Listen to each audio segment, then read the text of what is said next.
What up? What up, my guys? It did do it during the show, man. What up? What up, my guys? Welcome to another show, man. Y'all know what's going on. It's NBA talk with Jay and the Shark, man. It's Friday. We're trying to get to the cash, man. My guy, Sharks in Sports. What's up with you, brother? Everything cool with you?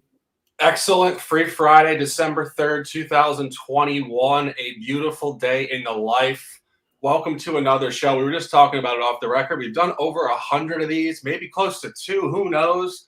An opportunity to dominate. Beautiful NBA card today. Big slate. Some great plays that check all the boxes, numbers, and narrative. Jay, money. Where do you want to begin here? Man, it's all business, my guys. Let's go straight to it. We'll go to one of these games that you like. Obviously, I know it's going to be two shows today. There's a lot of games today. We may not fit them all in, but we will try to get to the top ones on today's early card. We go to this first game, man. We go to the streets of D.C., Washington, D.C., right? We got the Cavs, who's been balling out. Cavs balling like the Mavs, man. They're 12-10 on the season. The Wizards do have a slightly better record, 14-8, 8-2 at the house. They do turn up at the house. This is gonna be a really good game, right? Because the Wizards will need to. The only way that you can beat the Cavs is if you shoot the lights out. Like literally, I've found that out. So the Wizards will have to have a really good shooting game in this one here, Shark. Break them down with the numbers and the narratives. Yeah, first official play, visitors locker room, Cleveland Cavaliers +4. Jay said it, 14-8 Wizards. But let's go to the first point, which is very important here. Point per game differential. They're 14-8 with only a +0.5 point per game differential. The Cleveland Cavaliers are 12-10 with a +2.5 point per game differential. So theoretically, over a large dispersion of basketball, they are more efficient versus the opponent with a worse record. And then you go to the previous matchup, 97-94 Washington in Cleveland on a -3.5. We talk about this every day. When you go on the road and you lay 3.5 and you come home and you lay 4, that is short. It should move up to 6.5.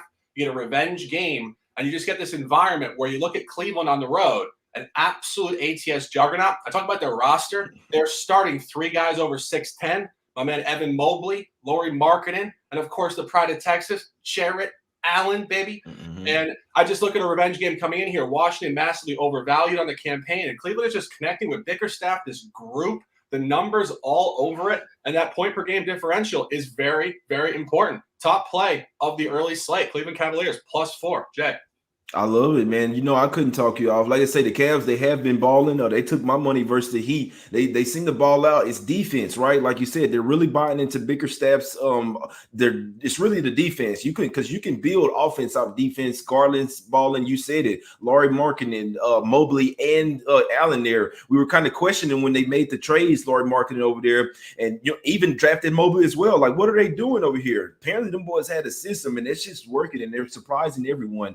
Obviously, the thing with the Wizards are they can just be off and on, right? They're so up and down. You never really know what you're going to get with the Wizards. They have been balled out at the house, but it's a good point by them when they were in Cleveland. The Wizards were losing the game, had to do everything to come back and win by 3. The line functionality is very short as well. Should come up to at least 6 here, and it's short here. The Cavs have won 3 straight. They've covered 5 straight as well. This is the last little game on this road trip. They can go undefeated on this road trip, my guys. Cavs, the only way I'm looking at this one.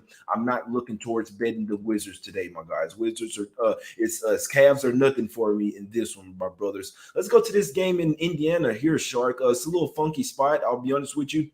We got the Heat versus the Pacers here. Obviously, the Heat they'll be without Jimmy Butler these next 2 games and no Bam Adebayo for a while. So they just got their teeth kicked in by those same Cavs off 2 straight losses. So they only scored 85 points versus the Cavs. Obviously, it's a lot better defensive team than the Pacers are. Pacers now have 3 straight losses as well. Shark, did you like anything in this game? It's a dead toss. It's a very unfortunate type of capping environment when you see both teams coming in on losing streaks. Of course, Miami on an L2, Indiana on an L3, a lot of close losses. I mean, that just seems to be what they're doing in this campaign. They've lost a ton of games inside of 4 points. This spread is tough to cap at -5.5. Of course, no, Jimmy Butler does skew the environment drastically. You do get a revenge game for the Heat as well. The Heat did lose in overtime to Indy, 102-91, going back to the 3rd or 4th game of the season. So it's just merged all over the place. Revenge game, line scaling against both teams on losing streaks. Probably razor sharp. Definitely a no play here. Yeah, no, I'm with you on that. I'm glad. I appreciate you for keeping it short, my guy. But yeah, I actually like the Heat here. I hadn't bet it yet. It's only going up. It's Heat or nothing for me. They'll have to get used. You won't have Bam for a while. You won't have Jimmy for the next 2 games. So you're gonna have to assert yourselves. Get used to playing without these guys. I do think they have the tools. They can go in here to stifle the Pacers. I'm not laying points with the Pacers. I know something with my guy Teddy used to say the Pacers can't be laying right now. Sometimes it is just that simple, and I don't think that the Pacers can be laying points against a lot of teams, especially against a team like the Heat that actually plays defense and want to come in here with a representative effort. They're not the same team on the road, but they do know they have to get some wins or they will slide in the Eastern Conference standings. So, like you say, revenge game as well. And don't look now, but the Pacers just lost their backup point guard off the bench as well. They don't really have any true guards. LeVert, he can handle the ball. He's not a true point guard. Malcolm Brogdon, he can handle the ball. He's not a true point guard. The only point guard they have on the team is Brad Wanamaker off the bench. He hadn't even been getting a ton of minutes. So that TJ McConnell loss off the bench for the Pacers could be sneakily huge for the team. I would not lay the 5.5 with them tonight, especially with a banged up squad, my guys. And they hadn't been they're 6-5 at the house, pretty much pedestrian, but they are due to come up. Still lean the Heat for me in there when I'm gonna wait for some more info. Let's go to Atlanta here, my guy. I might be eating some chicken today. This line was down to 1. It's back up to 2 now. Me personally, I'm just waiting for Cam Reddish. That's the pushing point for me. We know it's his revenge game. Now, I can't sit here up here and say that it's just a revenge game for the Hawks, right, Shark? We have to be realistic. The 76ers will want this game as well for getting kicked out of the playoffs from the Hawks. They already got some revenge earlier this year. I do know they'll come to play here, but it's still Hawks are nothing for me here in this game. They're at the house, Friday night game. In theory, revenge from this year, but still, obviously, they just beat the 76ers in the playoffs last year. But I think that the Hawks get this one. Embiid's not looking the same as well. There's 2 games back, coming back from COVID. He actually had COVID. Actually said he didn't think he was going to make it. So he's not really looking too good right now, Shark. What we like in this one? Yeah, official play Atlanta -1.5. You said it. I'll continue. First off, the line functionality does matter yet again. Philly was -3.5 at home and absolutely hammered Atlanta, 122-94. Atlanta was in a funky spot there at the back end of a road trip, just not playing particularly good basketball. I believe the 3rd and 4 as well. Atlanta has not played very well in 3rd and 4 back-to-back scenarios dating back to last year. That was just an absolute fatigue dead zone spot for them. So you come back here, you do get the revenge game. You get an emphatic revenge game. And you just go back to what we've been talking about all year. Since Nate McMillan came in there mid-last season, this team is an absolute juggernaut at home. And you even go back to recent history, they're coming off a road loss against the Knicks, not coincidentally, on a 3rd and 4 back-to-back scenario. So now you get full rest, revenge game, having not won a home game in close to 2 weeks, a lot of road games, and just the spot that they show up. The line's all over it, and we're all over it too. -1.5 Atlanta.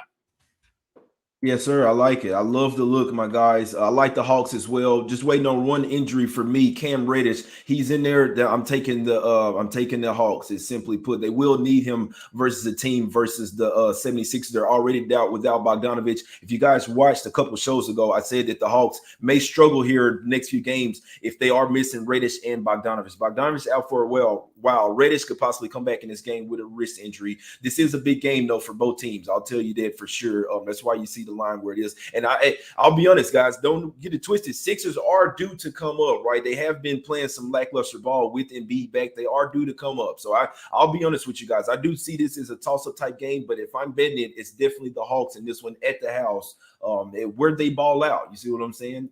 Let's go to the streets of Brooklyn here. Shark. We got the Timberwolves versus the Nets. Why the hell are the Nets land? Why does this line open up at 8? Now, I know a lot of times we can scratch our heads, say, hey, why is this line? And the books may know something we don't. But still, the way that the Timberwolves are balling right now, okay, I remember. I have to let you know.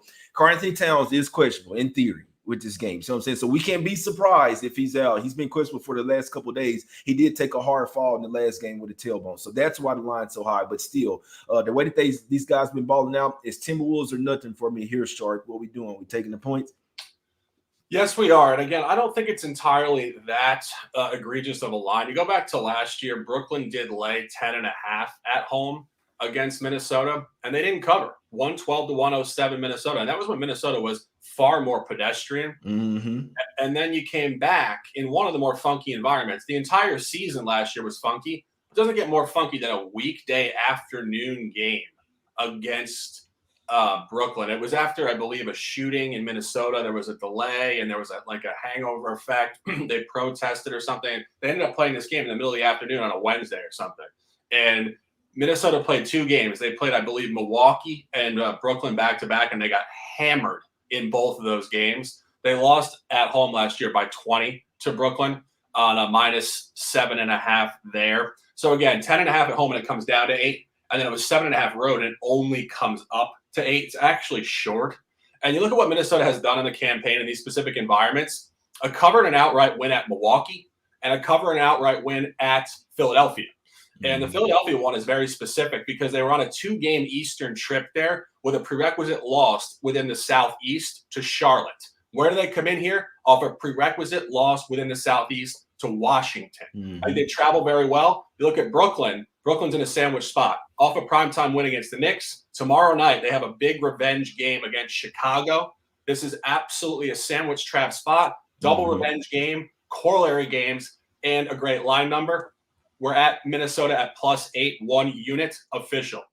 I like it, my guy. I like it. And it's down to 7.5 now as well. It's down to 7.5 across the board. It's a few 8s out there. But mostly 7.5. So this one is going down, my guys. Obviously, with whichever way the Karl-Anthony Towns news comes in, this line will move whichever way, my guys. But it's I definitely looked at that as well. It's a big game versus the Bulls on deck for the Nets.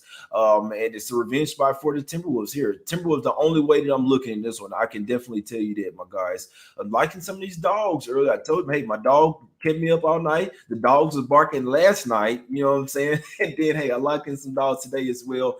I'll save a couple of those other games for later. Let's go to the streets of Utah here, man. It's another one. I'm liking the dog. We got the Celtics versus the Jazz here. I know the Jazz, and you look at the Jazz, right? Last year, their home court advantage was a lot more. Like, they couldn't seem to lose at the house. This year, a little bit more pedestrian. Or it could be that the Jazz are taking the regular season a little bit. They're just kind of taking a step back, right? You came out and balled out last year in the regular season, and then it didn't matter. You see what I'm saying? So then okay, let's just chill and ball in the right time. See what I'm saying? That's kind of what I see. We got the Celtics here who are starting to find their way. If you ask me, I'm looking at the matchups. They can match up really well with the Jazz. How you beat the Jazz? You guard the 3-point line. I believe the Celtics, even though they will be without Jaylen Brown, I do think they have the defenders in this one. I think that they shot the lineup as well. I think the Celtics can keep this one close, Shark. Talk me off, my guy. Well, the first thing I would say to talk you off is the Celtics are one of the most unpredictable teams in NBA basketball. It's purely the Celtics and the Knicks. They don't function in any sort of normal tendencies. It's not about did they lose, did they win, road, home, lost. This. It's just a scatterplot of chaos with these teams. And they're hard to predict.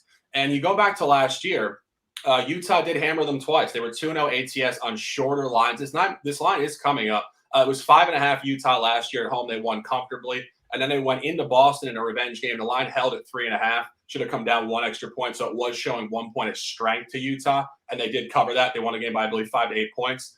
So now you're seeing the line functionality did matter last year where they held strength. Now this comes up big time to 9. And as you said, Utah has not been the absolute assassin against the spread at home this year that they were last year. Last year, they cleaned up almost everybody, and they cleaned up the East contenders last year, almost every single one. This year, they have lost outright to Indy. They didn't cover one other game. They've been a little all over the grid. I couldn't necessarily say the Celtics are the incorrect take, but I do think the numbers on Utah, and I think the Celtics are just incredibly hard to predict.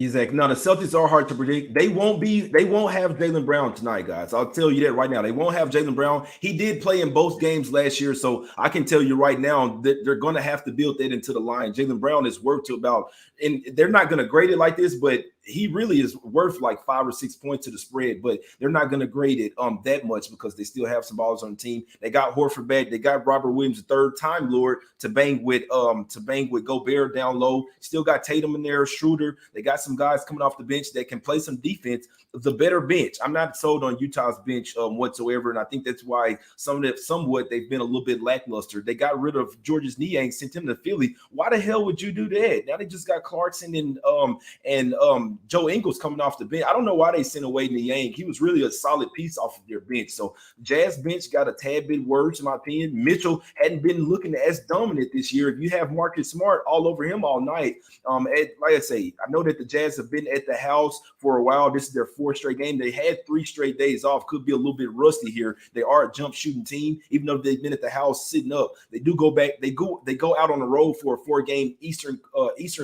Conference road trip after this game. So it could be, hey, they're packing up bags and leaving after this one. I'd be looking towards the Celtics here. It's nothing official just yet, but that's the only way that I'm looking in this game, guys. Celtics plus the set.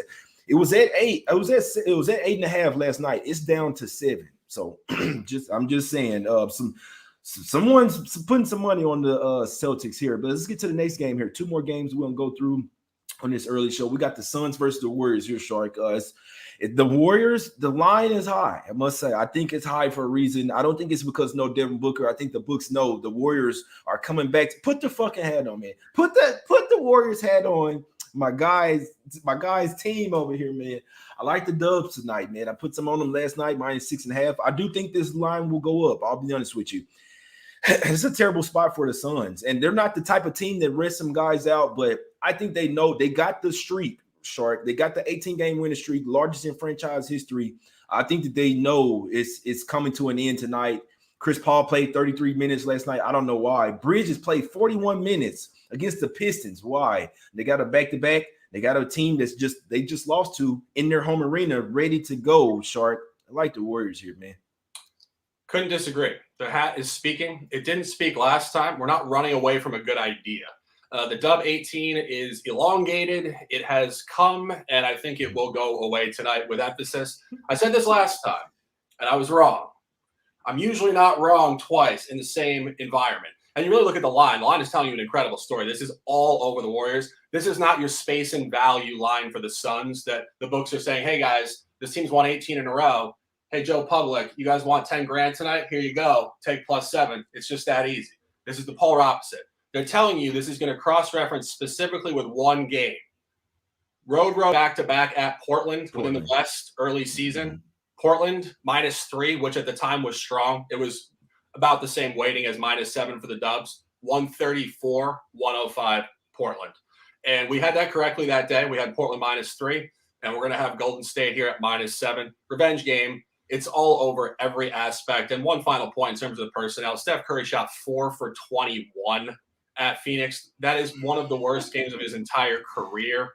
They're going to be turned up, Jack. National game, 10 o'clock. Bet -7. Enjoy it, live it, dominate it, and respect it. 1 unit. Let's go. Yeah, I love it. And I'll be honest. So don't be surprised to see the Suns literally, like, because they've been playing a ton of games in a short period of time. Don't be a bit like it. I'll just be honest with you. I don't understand why they played Bridges 41 minutes against the Pistons where you won double digits. It kind of just tells me that don't be surprised if the Suns decide to rest a couple of key guys here, simply put. So I wouldn't be a bit surprised to see this line go up. I think the Suns know we got our streak. We did that. There's no need to just go super balls to the wall in the regular season, especially when you just lost Booker, right? As well, you're going to be without him for a while. So the Suns aren't the type of team that'll mail a game in, but I think that this is a Warriors type of game, and I think it gets ugly. Warriors by double digits here, my guys. Let's go to the next game here. Last game up, we got the Clippers versus the Lakers here, Shark. This line opened up at +2. They doing some funky shit with LeBron. I can say a lot about this. I don't know what's up with LeBron. So you have COVID, you got the test. Everybody else have to sit out, but LeBron I understand maybe have multiple negative tests, all this. I understand, but I just don't like when he gets different treatment than the rest of the league, right? It seems super fishy. Why can't LeBron, like, oh, y'all gonna still let him play with COVID or some shit? Man, get the fuck out of here. I don't give a damn. I like the Clippers. I'm going to get a fucking line today. Clippers finna smack these boys. I know the Lakers starting to play a lot better.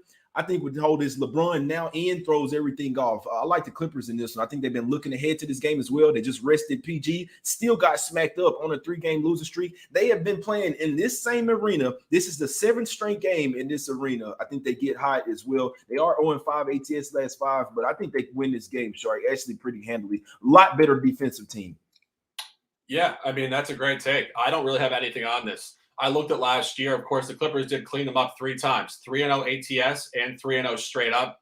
They won the opener as a visitor in Staples. I believe it's now called the Crypto Center or something. Some bullshit. Yeah, I guess we have to leave Staples Center to Kobe Bryant, and now it's a new age. And Kobe, R.I.P. My man, I see you. We're dominating for number 8, and I love him to death. But in all seriousness here, when it comes in here, Clippers 3 straight blowouts. That's the only counterpoint I would have to taking the Clippers, because the Lakers have lost 3 straight, and it's a triple revenge. And again, they're pros, but you say they're pros, but look at what they do at ATS. They're tank artists, straight up. They have a funky roster. We talk about this all the time. It's basically the All-Star team from 2011. You got Russell in there, Dwight, Carmelo, and LeBron. And the camaraderie is all over the place. The egos are all over the place. AD is kind of caught in purgatory from a generational standpoint. And I couldn't talk you off the Clippers coming in here, as you said, on an 0-5 ATS clip. 2 straight losses, looking very lackluster, I should say. Very lackluster the last 2 games. Nothing official from me, but again, definitely nothing I could talk you off. Exactly. I know Lakers. Hey, I know they're getting LeBron back. AD has not been the AD that I know, the dominant AD. Give me the ball. Let me go and score. So I don't know what's going on. If it's his wrist, if it's who the fucking knows with AD, right? Is he sick or something? I know he had an illness for a while. I know they got LeBron coming back. I'm not scared of him. He can't even beat anyone one-on-one. So if the Lakers shoot the lights out from 3, anything can happen, guys. But I'll be honest with you. I was going to be on the Lakers. This is a look ahead spot for me. I've been waiting for this game. I know the Lakers going to turn up. I think it's even better. I mean, I know the Clippers going to turn up. I think it's even better. They're off the 3-game loss. PG's rested up. Like I say, another thing, they're in that same arena that they're playing. Even though they're the road team, I tripped out last night. So I'm like, oh, okay, first game on the road. You see what I'm saying? After 6 straight home games, man, they play in the same fucking arena, man. So just a slight environmental shift, right? They'll have all the Lakers stuff up, banners, all that, but I don't give a damn. I understand. I see what you guys say in the chat. Hey, Lakers, yeah, they started to play a lot better. Won 3 of the last 4. I'm not taking the Lakers today. This is not the fucking Kings. The Kings come in there and beat you, man. What are we doing here? Stop that. Give me the Clippers. The light years better defensive team. They got Ibaka back. They won't have Batum here, but I like the Paul George, Bledsoe, and I think these are the type of games they went and got Bledsoe for. Perimeter defense. Give me the Clippers in this one. Official play plus the 2. I like it, my guys. Shark, break them off with your officials. We will be coming back on here. I don't know if my guy Shark can make it, but hey, we back on here at 6 o'clock Eastern. Shark, can you coming back on with me? It's 2 games we didn't talk about. Yeah, I mean, we didn't talk about the Grease Fire specials here, but that's we'll fine. say those we'll save them for the next game, man. I'll have more official plays as well on the late show. It's like 7 or 8 games that I like. Yeah. It's just the Clipper. I got the Clipper socks on right now. That's the game that I like one of the most. The Warriors as well. I'm definitely betting both of those. The rest of them I am waiting for more info, my guys. Yeah, definitely. No, we'll be on air at 6. I'm about to enter the lab of poker and dominate the streets of poker. For those of you guys who like cards, and same type of statistical forecasting and human frequency tendencies and stuff in the game of poker. It's fascinating stuff. We can talk about that later. But 4 officials: Golden State Warriors -7, Cleveland Cavaliers +4, Minnesota Timberwolves +8, and the Atlanta Hawks -1.5. Free Friday, December 3rd, 2021, a day in the life and opportunity to dominate. Sharky Waters Nation, 9 words of lifestyle. Ride the wave or get out of the water. J Money, close them out. Yes, sir, man. I love the looks, my guys. Give me the Clippers plus the 1.5, plus 2, whatever. LeBron's back. Okay, you see how they watch up. Well, let's see what happens, my guys. Nothing's guaranteed, but I think they're toying with some people. With okay, LeBron's back. All right, let's see what happens, man. Give me the Clippers in this game. You guys can bet what you. I always say this, guys. I'm going to bet what I bet, right? Now, you guys, I'm telling you guys what I bet. If you ride with me, that's cool. We're on it. If you don't like it, you do not have to bet what I'm betting, guys. I just like to say that. I'm not putting a gun in anyone's head and say, hey, look, bet this shit. We're finna win. So I'm not charging anybody anything. I'm simply letting you know what I like, guys. You don't have to get your feathers ruffled in the chat, but I like the Clippers. I like the Warriors today. Lean the Celtics. I already bet the Warriors, already bet the Clippers. I lean Celtics, lean Magic, lean Hawks, lean Timberwolves, lean the Cavs, lean the Heat, my guys. As always, I'm waiting for more info right before I make my bets. The 6 o'clock late show has been cashing at a high rate. We will keep doing it. Late info. Probably won't do it on the weekends, but Monday through Friday, there will be 2 shows a day. Come back and holler at us. Go and follow my guy at Sharks in Sports on Twitter. You can go follow me as well at JMoneyIsMoney. Got to do another show right now, but We'll be back at 6 o'clock Eastern right here, 5 o'clock Central. What's that? 4 o'clock Pacific, all in with even more top looks. There's 2 games that we didn't talk about that I'll likely have some plays in as well. Let's get some cash. We out, my guys. We appreciate y'all for tuning in. Hit the like button, subscribe, hit the notifications bell so you never miss